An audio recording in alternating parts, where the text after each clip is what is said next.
Սիրելիներս, հիմա խորհրդացենք, թե ինչպիսին էր Ադամի բնությունը, ստեղծված մարդու բնությունը երկնքում մինչև Ադամի անկումը, ինչ կոմպոնենտներ ուներ իր մեջ եւ ինչպես կարելի է բնութագրել Ադամի բնությունը մինչև անհնազանդության եւ անկման պահը, երբ որ նա երկնքում էր, երկնքի դրախտում էր, որը գտնվում էր, ինչպես Սուրբ Օգոստինոսն է ասում, երկրի վրա Հայաստանի սահմաններում, այնչու Արարատ լեռան վրա իջավ Նոյի տապանը, որովհետև ինչպես Սուրբ հողն էր հետագայում Ադամով բնակեցված եւ այնտեղ էր թաղված Ադամը, նույնքերպ եւ փաստորեն առաջնային դրախտը երկնային փառքով գտնվում էր Հայաստանում եւ այդ անկումից հետո դրախտի երկնային փառքը վերցվեց սակայն իհարկե կան սրբեր որոնք անգամ երկիրը այս պահին տեսնում են այլ փայլի մեջ այլ օրհնությամբ եւ դա հիշեցնում է իրենց երկնային դրախտը, բայց դա դրախտը չէ։ Դա ուրիշ պատմություն է։ Հիմա եթե քննենք ինչ է աստվածային բնությունը, երրորդության բնությունը, որին Ադամը երկնքում տեսնում էր, այսինքն դա դրախտում։ Աստվածային բնությունը փաստորեն անստեղծ է։ Աստված անստեղծ լույս է։ Եվ այն բանական լույս է, բանն էր Աստված։ Եվ այն արարչագործ լույս է, այսինքն Աստված արտահայտում է իր միտքը, իր կամքը, եւ դա լինում է։ Եվ Աստվածային բնությունը անմահ է։ Ահա կարդում ենք մենք Ծննդոց առաջի եւ երկրորդ գլուխներում, ինչպես է Աստված հաստատում ջրերը, հաստատում երկնքի լուսատուները, հաստատում բնությունը, կենթանիներին եւ ամեն ինչ հաստատելուց հետո նայում է, քննում է եւ ասում է Աստված տեսավ, որ լավ է։ Ո՞ր է թարգմանել Աստվածաշունչ 20-20 թիվ ամեն ինչ Աստված տեսավ, որ բարի է, ուղղեք, ձեզով է թույլ տվել։ Հիմա էլ ինչ Աստվածաշունչը բնայիրն է ջարդում։ Լավ չի։ Աստված տեսավ, որ ամեն բարի է, ինչու։ Ինչ է բարության չափանիշը, որ իր ստեղծած նյութը, որ ունի նաև ֆունկցիոնալ անկախություն, հնազանդում է իրեն, եւ դա է բարության էությունը։ Հիմա նայեք, որ AI, այս artificial intelligence, արհեստական բանականություն ստեղծող այդ խմբի պարագլուխը վերջերս կանգնեց ու ասեց, դա բարի չէ։ Ես հեռանում եմ, լքում եմ այս պրոջեկտը, այս AI ստեղծման հետագա ուրեմն այս իրենց նախագծերը, որտեղ դա բարի չէ։ Ես ինչ իմանաս ինչեր են անում, երևի սատանան մտնում է ահա իրենց այդ մեխանիզմների մեջ եւ կատարում է մի բան, որ իրենք չեն նախագծել, սա հնարավոր է։ Բայց ահա մարդու ստեղծածին մարդու ստեղծածը կարող է մարդուն չընթարկվել մարդու կամքին եւ ծրագրավորմանը բայց ահա Աստծո ստեղծածի անգամ անկախ ֆունկցիոնալ ունեցող այս բնության տարերը հնազանդ էին ուրեմն Աստծո բնության առանձնահատկություններն են այն անստեղծ լույս է այն արարչագործ է այն անմահ է Արարչագործ ինչ է դա նշանակում դա նշանակում է ազատ կամք Աստված արտահայտում է իր կամքը եղիցի եւ եղև Ինչ էր Ադամին ստեղծեց հողից եւ ինչպիսի բնությամբ ստեղծեց Ուրեմն Ադամը իր բնությամբ ստեղծված էր նյութից հողից առաջին անգամ հրեշտակների ուրեմն այդ ստեղծումից հետո Աստված նախաձեռնեց այս փաստորեն նախագիծը Ադամը ստեղծված էր հողից եւ նա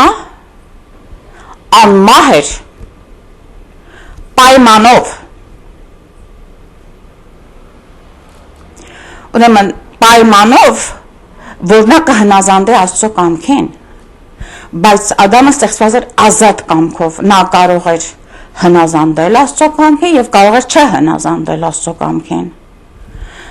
եւ ահա մենք տեսնում ենք որ երկրորդ գլխում ծննդոցի Աստված Ադամին ստեղծելուց անմիջապես հետո ասում է որ ահա սա չարի եւ բարու ճանաչողության ծառն է ամեն ինչից այստեղ կեր բայց ահա եթե սրանից ուտես մահով կմեռնես ուրեմն փաստորեն մահկանացու Ադամը նաեւ անմահ է եւ ստեղծված է այսինքն թե եթե Ադամը ենթարկվեր ինչպես այս ամբողջ տիեզերական արարչագործությունն է ենթարկվում Ադամը բնությամբ կլիներ երկու բնություն մարդկային բնություն եւ աստվածային անմահ բնություն եթե ենթարկեր իր կամքը Աստծո կամքին ուրեմն Ադամը ուներ երկու բնություն մինչև անկումը մարդկային բնություն հողից ստեղծված ինքը արարչագործ չէր եւ անմահ բնություն Աստծո պայմանով եւ փաստորեն եւ այն ստեղծելուց հետո Ադամը իրեն տեղեկացրեց այդ մասին որ ահա պայմանն է աստվածային բնության մաս ունենալու որպեսզի մենք ենթարկվենք եւ այդ մեր փաստորեն կամքը ենթարկեցնենք Աստծո կամքին բայց մի րոպե սպասեք oxymoron looks like ինչպես եղավ որ ազատ կամք տվեց մարդուն եւ ապա Աստված փաստորեն պահանջում է ենթարկում սա սատանիստների կոնցեպտն է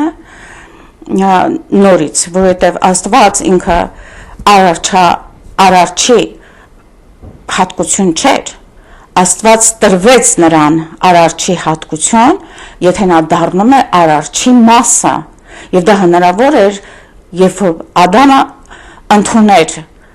Աստծո կամքը որպես իր կամք եւ ահա նա չընդունեց դա ինչպես տեսանք ահա նրանք խախտեցին այդ պայմանը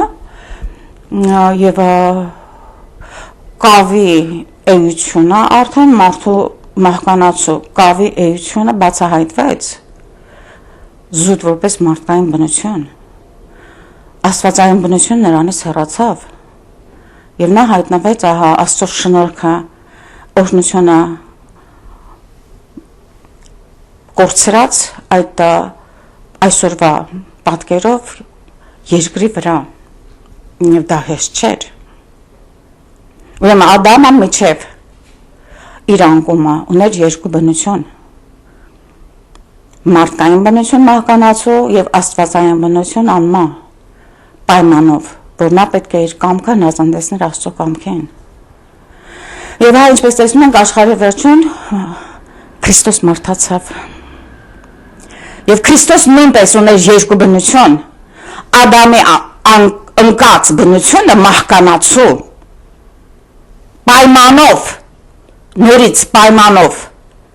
որպեսզի ծնված Քրիստոսը ոչ թե ստեղծված նա Աստված էր իր կամքով ծնվեց կնոջից Սուրբ Հոգին դրեց իր աստվածային ուրեմն էությունը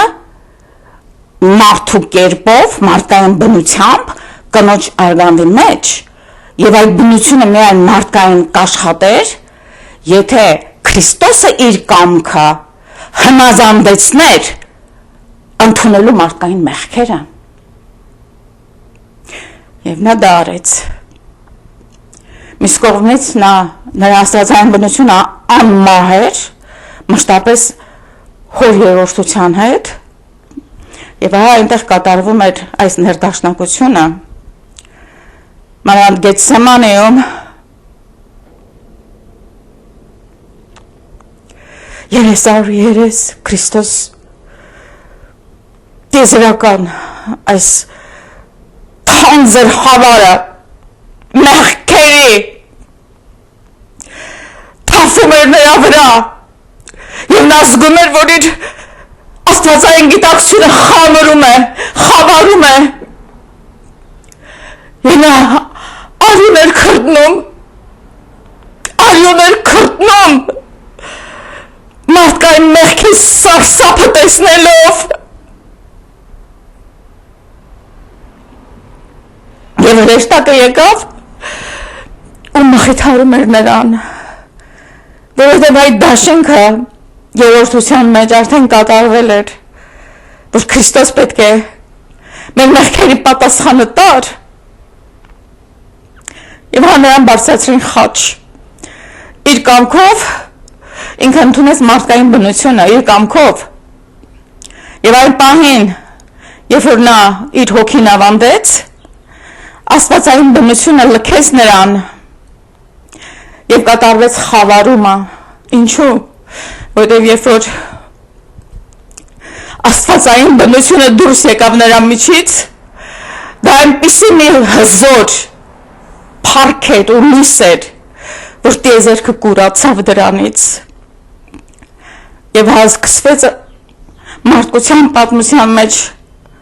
նոր պատմություն նոր Ադամի ծնունդը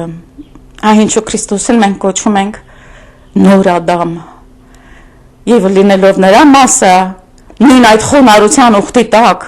մեր կամքը խոնարհեցնելու Քրիստոսին մենք դառնում ենք ինքներս նոր Ադամ եւ նոր Եվա սիրելիներս հիմա հասկացանք որ Ադամը նույնպես ուներ երկու բնություն մարդկային եւ սահմանափակ աստվածային բնություն անմահության մեջ ինչպես եւ Քրիստոսը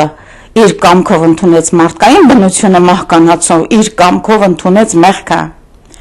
եւ ահա աստվածային բնությունը նրա անմահ էր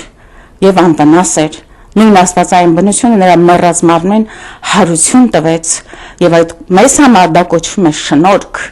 որովհետեւ մահվան պահին մենք չենք զգալու մահը նույն շնորհքով մեր հոգին հավերժորեն պիտի ապրի իր մեջ մինչև նրա երկրորդ գալուստը երբ մեր մարմինը նույնպես կփառավորվի իր հետ ամեն